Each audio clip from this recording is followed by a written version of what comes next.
if I can't forgive me for my own mistakes, it's going to be very difficult for me to forgive somebody else for their mistakes.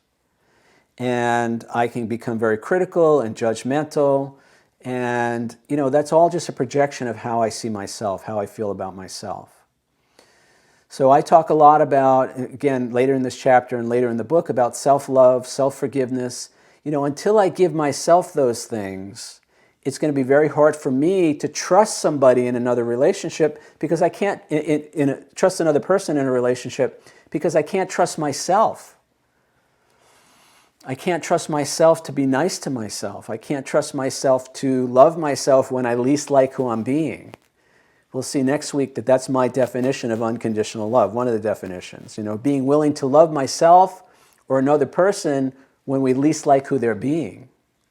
Think about that. So now again, we're talking about moving from fear. We started this chapter with fear, F-E-A-R. We're talking about making the move from fear to love. But I mentioned last week that the only way we can make that transition is by addressing our fear of love. It's our fear of love that creates a lot of the dysfunction in our relationships. So again, my fear of love is, afraid that I can't trust another person to be nice to me if I make a mistake, to accept me when I show them the worst of me, to have compassion for my shortcomings, my limitations, my flaws, my imperfections. So now, this is obviously easier said than done, and the only way I can really do this, there's two things I have to do. Number one, I have to give those things to myself. So I have to be forgiving of myself. I have to love myself when I least like who I'm being. But number two is I also have to take care of myself. I have to know how to take care of myself in my relationships with other people.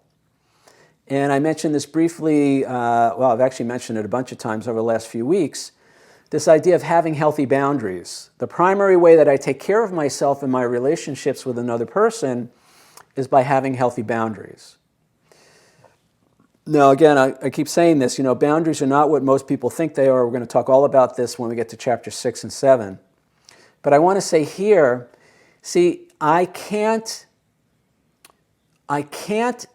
accept somebody else's shortcomings or limitations or imperfections if those shortcomings, limitations, or imperfections are negatively impacting me.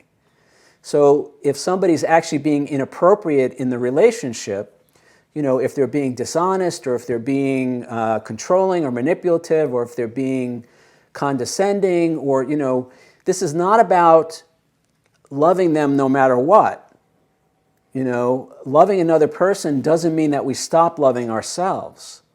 So if somebody is acting inappropriately, it may be appropriate for me to set some boundaries, to have a conversation about it, to say, hey, this is not okay when you do this. That's not working for me.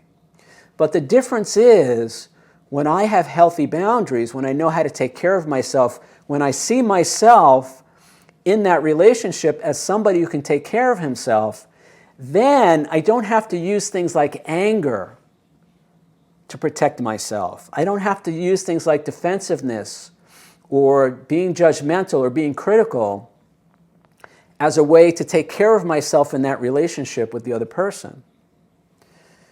So it's only when I know how to take care of myself, when I know how to have healthy boundaries, that I can actually approach someone when they're being inappropriate, when they've made a mistake that's had negative consequences for me, when I can approach them in a functional, healthy, loving way. If I haven't done all those things, then I'm going to react with anger. And they're going to be defensive, and I'm going to be angry, and I'm going to be defensive, and they're going to be angry, and I'm going to be judgmental, and I'm going to be critical, and they're going to be angry, and they're going to be critical. And, welcome to my love life. So